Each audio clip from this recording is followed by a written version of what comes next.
दोस्तों रिसेंटली मैंने shut in नाम की एक अमेरिकन हॉरर थ्रिलर मूवी देखी है जो कि 2022 में रिलीज़ हुई थी। इस फिल्म के डायरेक्टर हैं डीजे कुरूसो और आज की इस वीडियो में मैं इसी फिल्म को एक्सप्लेन करूंगी। साथ ही अगर आपको याद हो तो मैंने कुछ महीने पहले जुंजी तो मैनिएक नाम के एनिमे सीरीज़ पर एक वीडियो बनाई थी जिसमें मैंने पहले 2 एपिसोड्स को एक्सप्लेन किया था। और हाल ही में मैंने उस सीरीज़ का पार्ट 2 भी अपलोड कर दिया है जहां मैंने अगले 3 एपिसोड्स को एक्सप्लेन किया है और साथ ही कुछ इंटरेस्टिंग बातें भी बताई हैं। तो अगर आपने वो वीडियो मिस कर दी हो तो उस वीडियो का लिंक मैं नीचे डिस्क्रिप्शन में डाल दूंगी, आप वहां से जाकर उस वीडियो को देख सकते हैं। पर पहले इस वीडियो को पूरा ज़रूर देखिएगा। तो मेरी आप सभी से गुजारिश है कि अपने अपने हेडफोन्स पहन लीजिए और चैनल को सब्सक्राइब भी कर लीजिए। तो चलिए शुरू करते हैं आज की वीडियो को।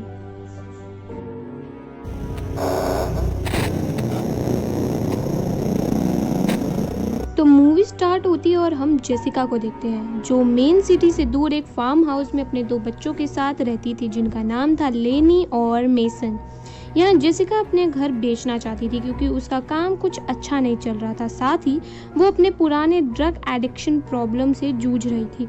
जेसिका एप्पल बटर बनाने का काम करती थी और यहाँ सीजन से पहले ही उसके सारे एप्पल्स खराब हो गए थे जिस कारण उसे और ज़्यादा लॉस हो गया था। जेसिका फाइनेंशियली अनस्टेबल होती जा रही थी और साथ ही उसे अपने बच्चों का ख्याल भी अकेले ही रखना पड़ रहा था क्योंकि जेसिका का एक्स हस्बैंड रॉब एक ड्रग एडिक्ट था जो कि घर से बाहर ही रहा करता था और वो बुरी संगत में भी था। यहाँ जेसिका अपना सामान पैक कर रही थी और हम यहाँ देखते हैं कि इस घर की कंडीशन भी कुछ खास अच्छी नहीं थी। यानी यहाँ विंडोज़ डोर हमेशा जाम हो जाते थे, साथ ही यहाँ फ्लोर पर भी पानी लीक हो रहा था और सबसे ज़रूरी स्टोर रूम का डोर अपने आप ही बाहर से लॉक हो जाता था। ऐसे में एक दिन जेसिका स्टोर रूम से कुछ सामान लेने जाती है जहाँ स्टोर रूम का डोर अपने आप बाहर से लॉक हो जाता है। ऐसे में जेसिका यहाँ घबरा गई थी क्योंकि वो डोर उससे खुलना अब बहुत मुश्किल हो गया था। साथ ही उसके बच्चे घर में अकेले थे। जेसिका यहाँ डोर को खोलने के तरीके के बारे में सोचने लगती है, तभी उसकी नज़र डोर के एक स्क्रू पर जाती है और उसे लगता है कि अगर वो इस स्क्रू को खोल ले तो शायद वो डोर को आसानी से खोल पाएगी। जेसिका अंदर से लेनी को आवाज़ लगाकर उससे स्क्रू ड्राइवर लाने को कहती है। अब प्रॉब्लम यहाँ ये थी कि लेनी अभी काफ़ी छोटी थी जिस कारण उसे स्क्रू ड्राइवर यानी पेचकस का मतलब ही नहीं पता था। लेकिन जेसिका किसी तरह लेनी को समझाती है कि स्क्रू ड्राइवर कैसा दिखता है। इसके बाद लेनी स्क्रू ड्राइवर खोजकर डोर के नीचे से उसे जेसिका को दे देती है। जेसिका स्क्रू ड्राइवर से स्क्रू खोलने की कोशिश करती है पर वो स्क्रू बहुत छोटा था इसलिए वो स्क्रू नहीं खोल पाती है।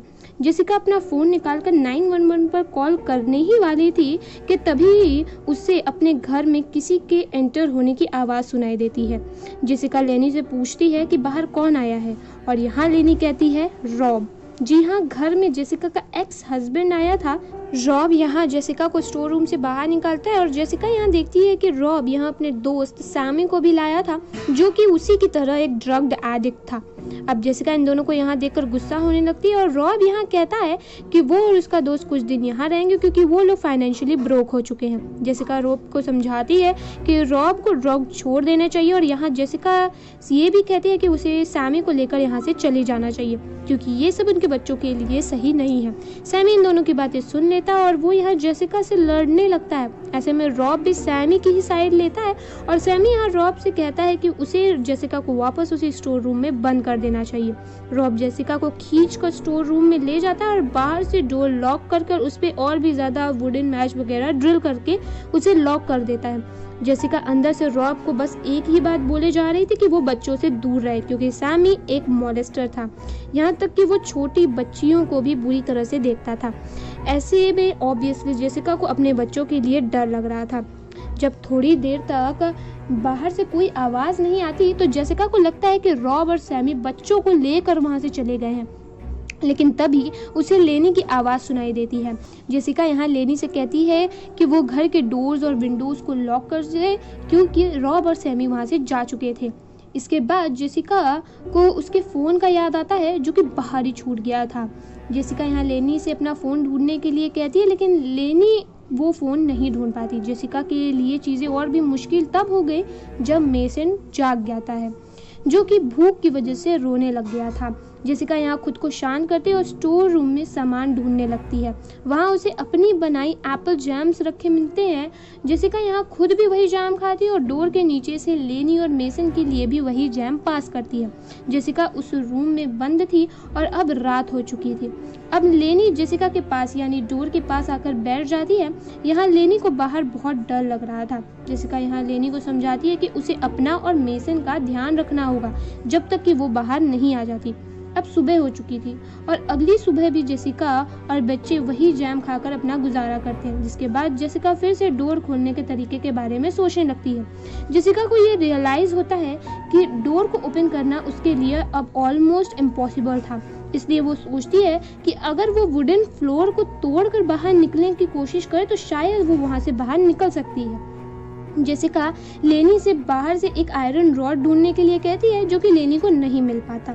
लेकिन लेनी जेसिका को स्क्रू ड्राइवर खोज कर दे देती है और जेसिका इसी की मदद से फ्लोर को खोदना शुरू कर देती है।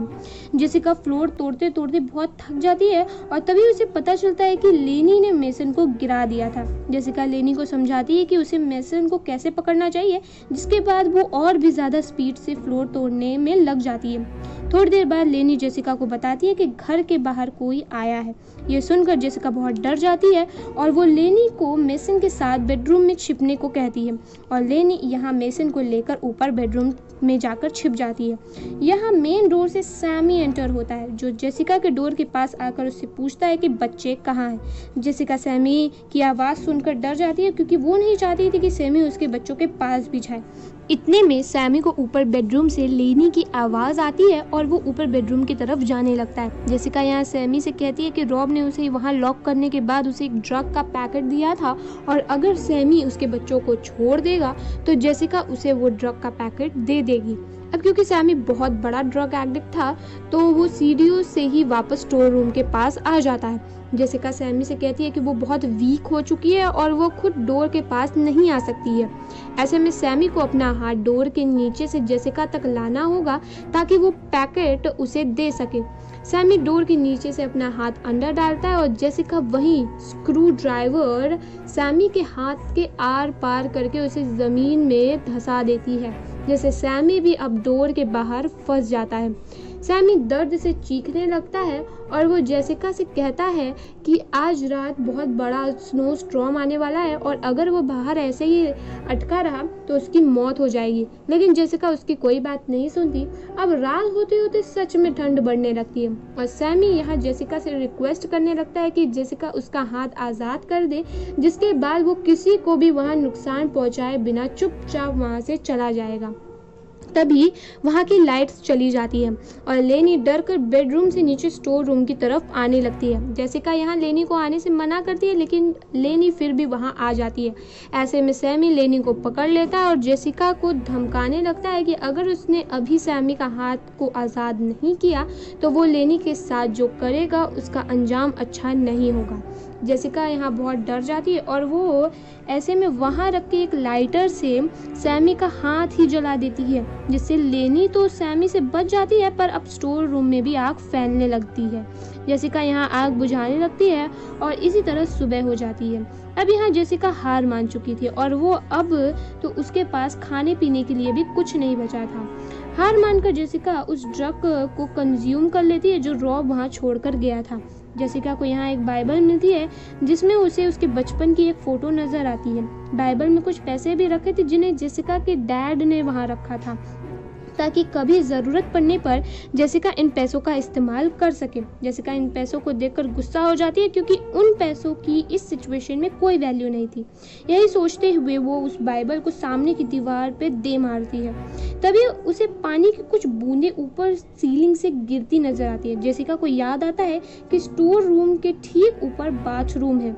अब क्योंकि वहाँ लीकेज है तो वहाँ की वुड कमज़ोर होगी जिसे आसानी से तोड़ा जा सकता है।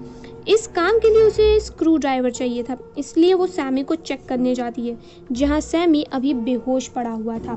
जेसिका सैमी के हाथ से स्क्रू ड्राइवर निकालती है और उसे सीलिंग तोड़ने लगती है।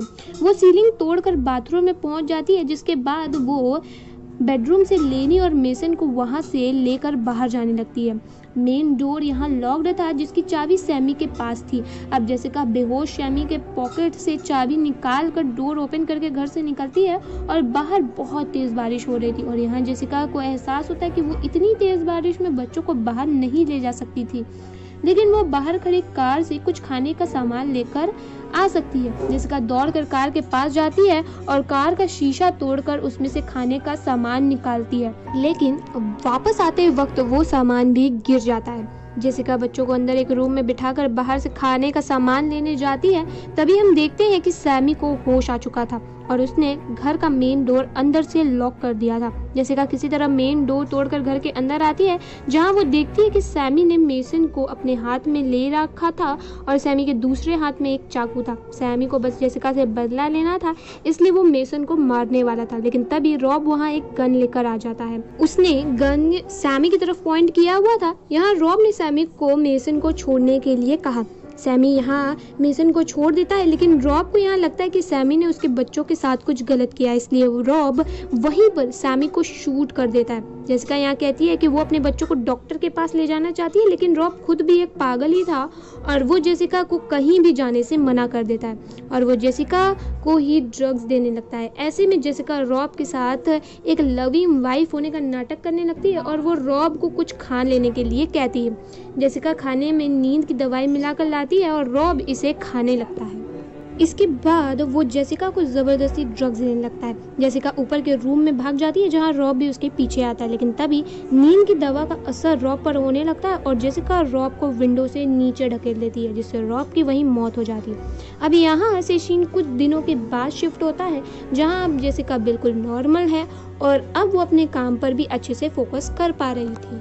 जेसिका अपने एप्पल जैम बिजनेस को वापस से स्टेबल कर पाई थी और अब वो काफ़ी अच्छी कंडीशन में भी थी। जेसिका के हाथ पर आज भी उस दिन के जख्म मौजूद थे और ये घाव उसे एहसास दिलाते थे कि वो अपने बच्चों को बचाने के लिए किसी भी हद तक जा सकती है और अब वो किसी भी प्रॉब्लम का सामना डट कर सकती है। और यहीं पर ये मूवी ख़त्म हो जाती है।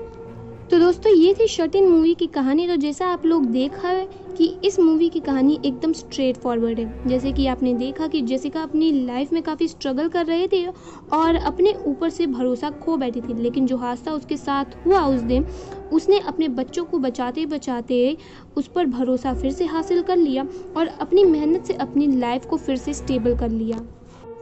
अब इससे पहले आप लोग मुझसे पूछे कि इस फिल्म में हॉरर कहाँ था, तो मैं पहले ही बता दूं कि जब आप इस फिल्म को देखेंगे तो आप उस टेंशन, सस्पेंस और डर को फील कर पाएंगे जो उस सिचुएशन में जेसिका ने फील किया था, जो किसी हॉरर मूवी से कम नहीं लगेगा आपको।